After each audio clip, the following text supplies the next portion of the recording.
Hello and welcome to Mountain Aromatics. Hello, I know I haven't seen you in a while, and obviously we've all had a lot on our mind and a lot going on. Take a deep breath. So, what I wanted to talk about today are three separate little concepts that I think could help you with your perfumery. The first one to me is more in the vein of Ayurvedics. Why am I not? As soon as I turn the record button, my words are gone. Ayurvedic principles, that type of stuff. And a little bit of Chinese herbalism. It fits in that vein, and not so much aromatherapy. Anyway, that first principle is about temperatures. And I mean with different herbs that you're going to use in your perfumery. So you just take those principles and you pull them into your perfumery principles. We're talking hot, cool, and cold. So the deal is that when you have herbs that are like hot, that is spicy. So those spicy ginger is going to fit into there, that type of thing. So if you have a fragrance, this is my point in bringing this up. If you've created a spicy ginger fragrance into you, it's just a little too hot, you can cool it down with a little bit of actually there's a middle ground of how do I say it? So it will bring it back to a little bit more homeostasis. And it's so weird, but there are two things that will bring it back to homeostasis, and that is lavender and chamomile. I know that's weird, and it's so funny that in the beginning of all of this stuff, I loved lavender. Oh my God, I went ballistic, I went crazy. I loved lavender. And for me, it used to smell like flowers. And now it smells like herbs. It smells very green herb with almost some bitterness in there. And now I know it's because it's the stem, the whole stem, all of that is done with the steam distillation. And that's why, yes, there are very few places that just take the lavender buds and they will steam distill just that. Super expensive. And to be honest with you, I have not even smelled that. I would love to. Anyway, so the other thing is, if you have a fragrance that's just too cooling are your peppermint, spearmint, eucalyptus. If it's just too cool for you and you want to pull it back a little, you can use chamomile or lavender to kind of pull that back in your fragrance. Some aromatherapists kind of use those principles as well. Kind of like when people are, you know the expression like hot red face mad? That is when you want to use some cooling aromatherapy. And when people can be like cold with their emotions, or even cold, just kind of cold, using in aromatherapy those warmer spices, clove, cinnamon, ginger, those types of things, it will help with that. Well, I just wanted to bring that whole principle around. Like if you have a fragrance, you're like, what can I do? Because it's just too cold or it's too hot. You can use lavender or chamomile to kind of bring that back a little bit more towards the middle. The next thing is, I think is, well, so a lot of people are brand new to fragrance, and so, you know, a lot of you are already gonna know this, but it's kind of, you know how in cooking there's the Holy Trinity, that's like in New Orleans kind of thing. With cooking, the three, obviously Trinity, three things. Well, in perfumery, it's jasmine, lily of the valley, or muguet. I just wish I had I don't speak French, so I'm probably destroying that word. But anyway, it means lily of the valley. And rose. So those three things together are found in fragrances, in a huge majority of fragrances. Even if it's just a little bit of those three, it's kind of like the Holy Trinity of perfumery. So the other thing I will just give you real quick, and again, a lot of you may know this, but a lot of you are new. So if you take PEA, phenyl ethyl alcohol, that's one of those, anytime it's PEA, it's always phenyl ethyl alcohol. That is a rose type aroma. You take that, you take citronellol, OL, the alcohol, and you take geranol. So there's geranol courier. I say courier. I know people are going to say other things anyway. And then citronellol courier. Those three together are the simple components to make up a rose accord. Really basic. But you can do that if you just don't have a rose accord or something. That's the bones of it. So next thing, so this is my third thing, and this is just really, really cool that I had never really thought of. So we're going to talk about skin, and just skin, like you've either been at the beach, you've been outside running, you've had a shower and you're clean, and then you go outside and you work a little bit and you just get warm, even on a just, you're clean, but you go outside for a really warm day and your skin has that skin aroma, that warmed skin aroma. So there's two principles that you can put together that can help you with that skin aroma. One is the lactones, and the other is the like the, well, they're the lactones as well, but they're the musk. So the other lactone is, I mean, the first one when I just said lactones, I mean the milk.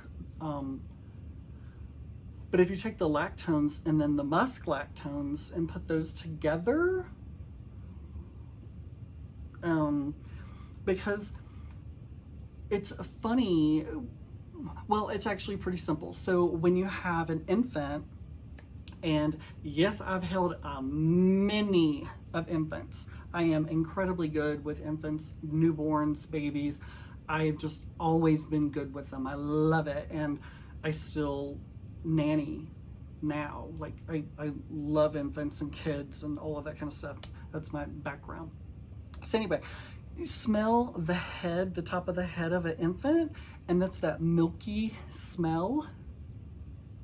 It's the skin smell. That's the baby. Now, I'm not talking about the powdery aroma. I'm going to try not to go down on a rabbit trail. But anyway, I don't like the powdery aromas. So I'm not talking about that. I'm talking about more the just skin. So staying with those lactones. So that's going to be, you're like, which ones?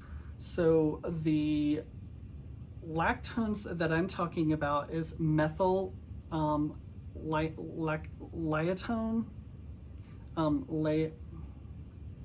I can't spell it, and I can see it in my face. Methyl lactone 10%.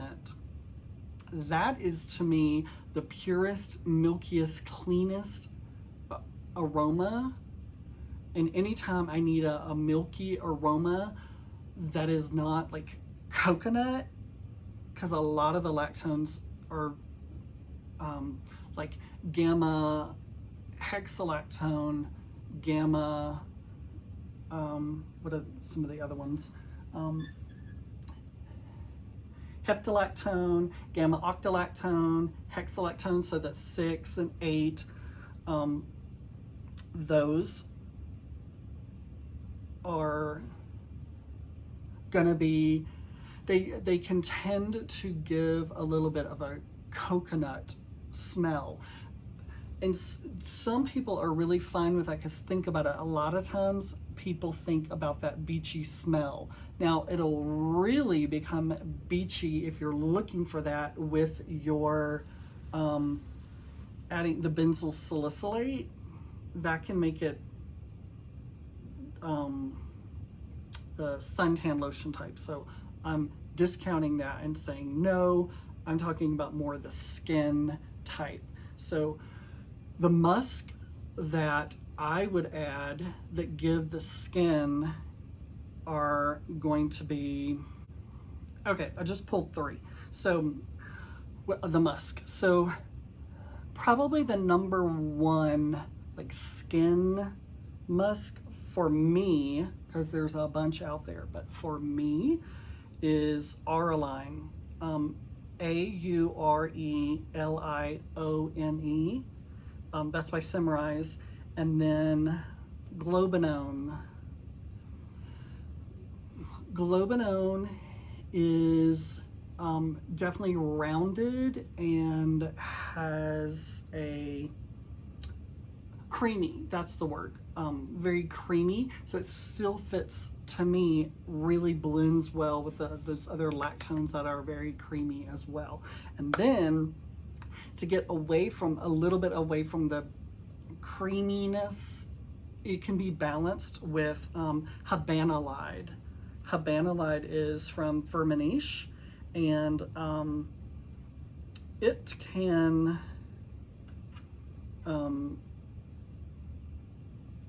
help with taking away a little bit of the fatty type smell that you might get from some of your other lactones, like your gamma octalactone,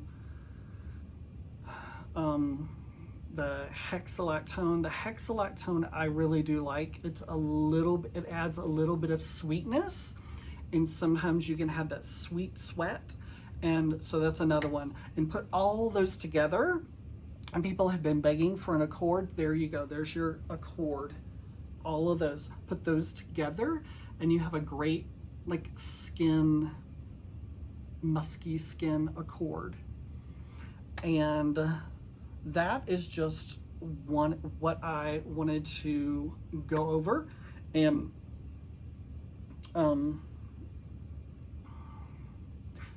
yeah, that's just what I wanted to go over. So one other thing I wanted to share with you guys is that during all of this stuff, I have, even like way before, I've been really inspired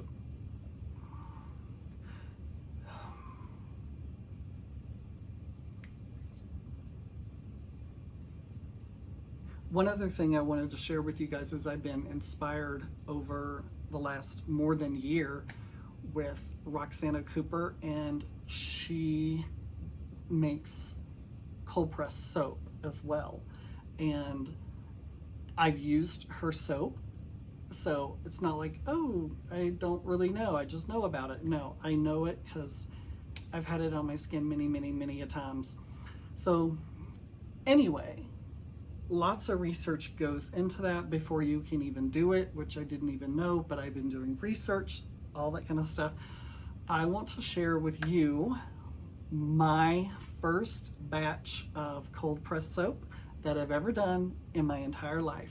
It's still not ready, just because once you make your soap, like about 24 hours, give or take, where you live, you unmold it, and then you slice it up, and then you have to wait 4 to 6 weeks before it's ready for most of the water moisture content to leave, to evaporate. So this isn't quite ready, but I wanted to show you my very first soap that I made.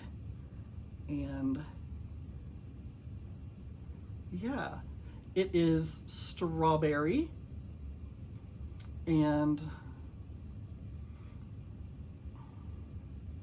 yeah, these are called, I'm sure a lot of you already know, but I just didn't know anything. So anyway, these are called embeds because you just embed them. So I made these, and yes, these are soap as well, and it's cold press soap. I mean, melt and pour soap. These little darker, they're dark red, so they're not black. I hope they're not showing up that dark. They should be a little bit lighter. And then all of the glitter or mica that is used is biodegradable.